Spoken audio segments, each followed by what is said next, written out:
What if workplace fear was making you sick?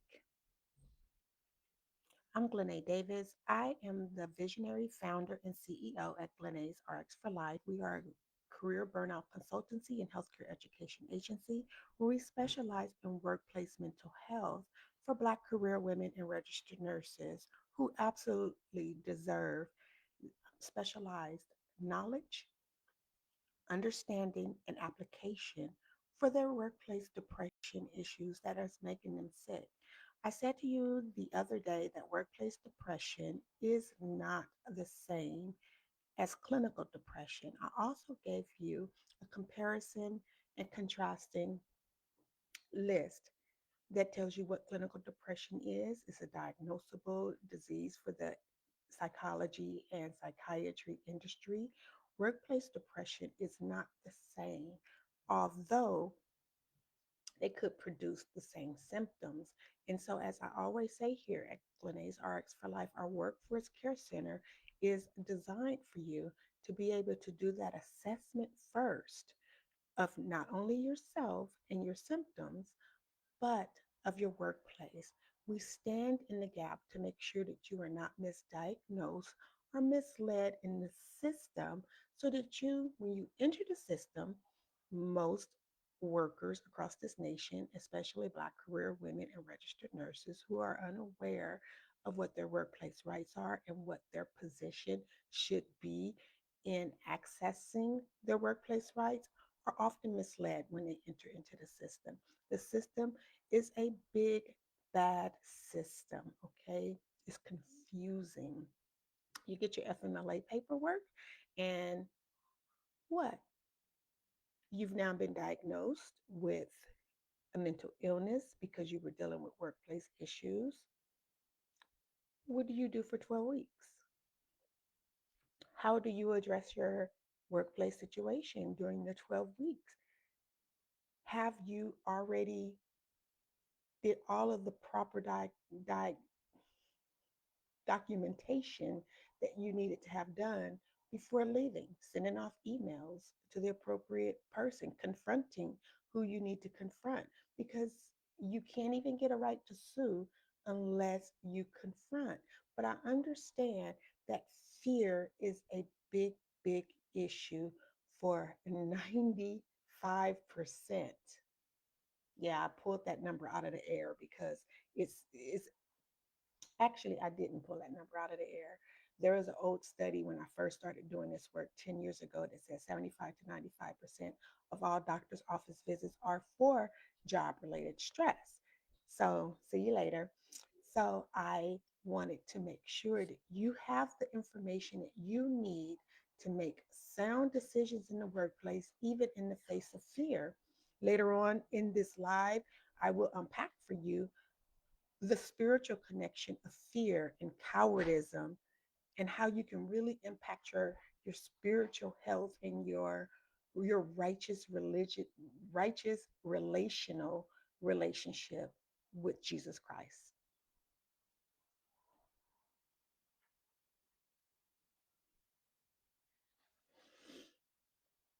So back to the title, workplace fear, depression, and the lupus connection.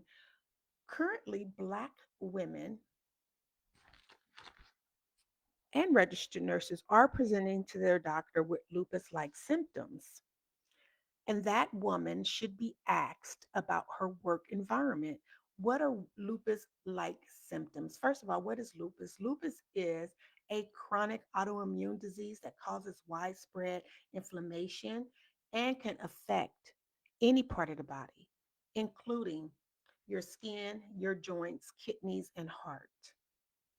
Symptoms can vary from person to person, and they can come and go in what we call flares, and it can mimic other illnesses. Common symptoms of lupus include extreme fatigue, feeling exhausted even after getting plenty of rest, joint and muscle pain, swelling, stiffness, pain, particularly of the wrist, hands, and knees, skin rashes. The characteristic is a butterfly rash spreading across the cheeks and the bridge of the nose. which worsens with sunlight. Then that leads us into sun sensitivity, developing lesions and worsening rashes after UV exposure. It's called photosensitivity. Unexplained fever, low grade fevers that occur without signs of infection. And then also Raynaud's phenomenon, fingers and toes turning white or blue or numb in the cold or during stressful times.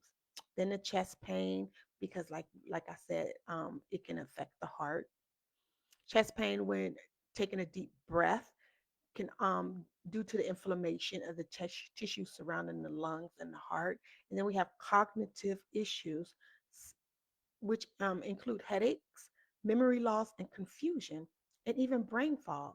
I'm going to go ahead and read this last sentence. It says, because lupus can affect major organs like the kidney and the central nervous system without obvious warning signs, it is important that you consult a healthcare professional for a proper evaluation if you experience persistent symptoms.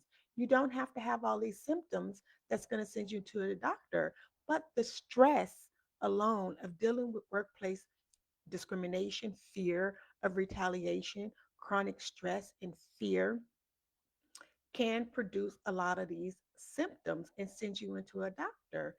And if you're of a certain age, over 25, in your 30s and 40s, and then you're developing these symptoms and you are in your career, someone, your healthcare professional, should be asking you what is going on at work, because you don't want to have a misdiagnosis. You don't want to take medication to treat these symptoms when the symptoms are actually being caused because of your delayed response, because of your fear, because of your silence, because of your inaction to pursue some right that you need to pursue in the workplace that's going to protect your health outcome.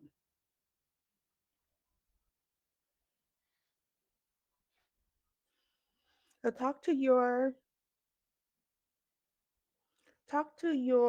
trusted healthcare professional, one who specializes in workforce care, especially if these lupus-like symptoms appear at the same time as some conflict, some stress event that has happened to you in the workplace. Maybe you filed workers' compensation. Maybe you are thinking about taking FMLA. Maybe you're even thinking about filing an administrative complaint of harassment or discrimination in the workplace. Those are stressful events. Those are so stressful that many people won't even do it. They'll just suppress the very thought of it. They would prefer to leave the job or find another low bearing, hanging fruit job just to be out of that situation. But what if that situation is actually an opportunity to be used by God?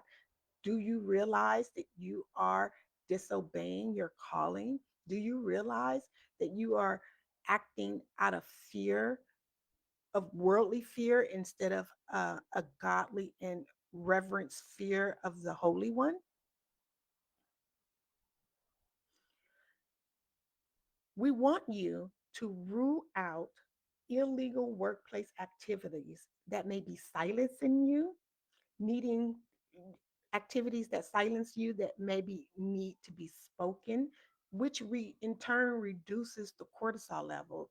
Remember that your cortisol spike so that you can either fight or take flight. You don't know which one you need to do unless you are in some legal issue in the workplace. And I don't mean that you have to have involvement with the attorneys, but policies. Those are legal activities. Your ADA, your anti harassment, anti bias, anti discrimination policies are legal issues within the workplace. You should never run from those, ever. Because when you run from your rights, you're nothing more than a slave. Because remember, slaves didn't have rights, right? Slaves wanted to have rights. They had their inalienable rights, but they were withheld from them because of oppressive nature of our organizations, the beginning of our organizations, which has never actually changed. You're just now compensated for it. But that's a different topic for a different time. I just want you to remember that you have rights. And in order to be more than a slave, which you are, you have to access your rights. Taking flight from the workplace is a whole different situation, but there shouldn't be any rights left on the table. There shouldn't be any rights or any calling. You can leave a toxic work environment. Please do. You have at will employment. But unfortunately, when you are caught in some legal issue at work, your at will is not really there because you have all of these rights that you must access and address, because then you enter into the spiritual warfare of the situation. If you need clarification on anything that I am saying to you, please communicate, please ask. You fight for your rights. You don't quit an at will employment when your rights are being infringed upon you. You can quit an at will employment because it's toxic and it's not um, discriminating or infringing upon your protected class status. You have conditions of employment. Part of your conditions of employment is to say something about anti harassment, anti bias, anti discrimination policies that are harming you or someone else in the workplace that that you see. And what this does, and I want you to hear me when I say this, what this does when you address your situations in the workplace is that it moves you from being a coward to being a fearless, empowered employees. I just want to read a scripture to you from Revelation 21:8. And it says, "But the fearful and unbelieving and the abominable and murderers and whoremongers and sorcerers and idolaters and all liars shall have their part in the lake which burneth with fire and brimstone, which is the second death." Believers who want to be followers of Yahuwah, of Jesus Christ, you're going to face severe persecutions. But being fearful in the workplace refers to those who compromise their faith, who denies Christ, and abandons Yahweh out of fear of worldly suffering and rejection. You see what happens to people who go through retaliation or go through job loss because they've spoken up. But I also went through that. I also went through that. But I saw with my own eyes that the workplace was the common denominator to sickness, death, disease, and poverty, not just as a registered nurse, but as a Black career woman who was trying to climb her career ladder, and something conflicting happened in the workplace that was discriminatory and illegal in nature. And I had a choice as to whether or not I was going to go the system way or if I was going to follow the light, the life, the truth, the way of a God who I have faith and trust and belief in, even at the work.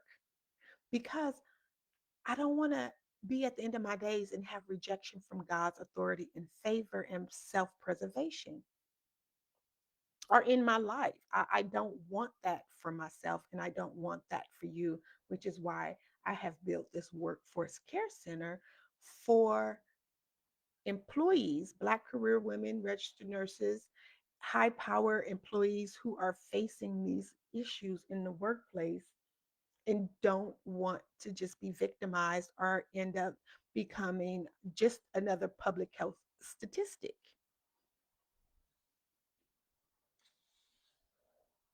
So, if job stress is lasting you longer than 6 weeks, I urge you to take our work fatigue quiz because unless you connect and address your health breakdown, your mental breakdown, your spiritual connection breakdown to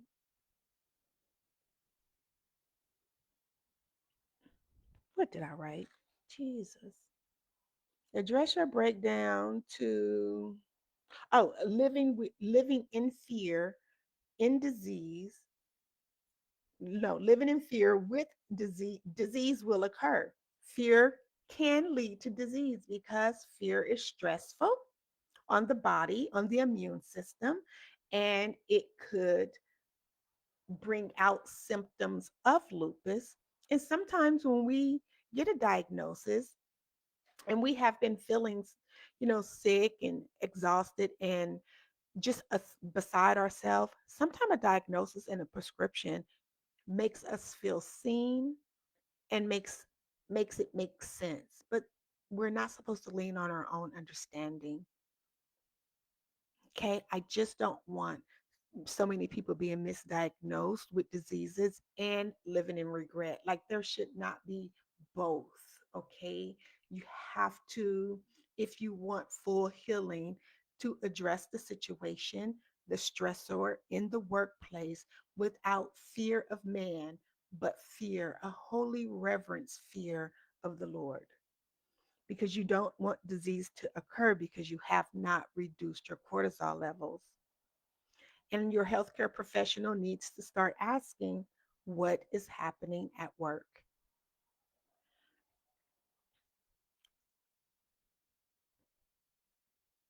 Okay, well, that's it for today. I hope you have a blessed and beautiful Wednesday. Bye.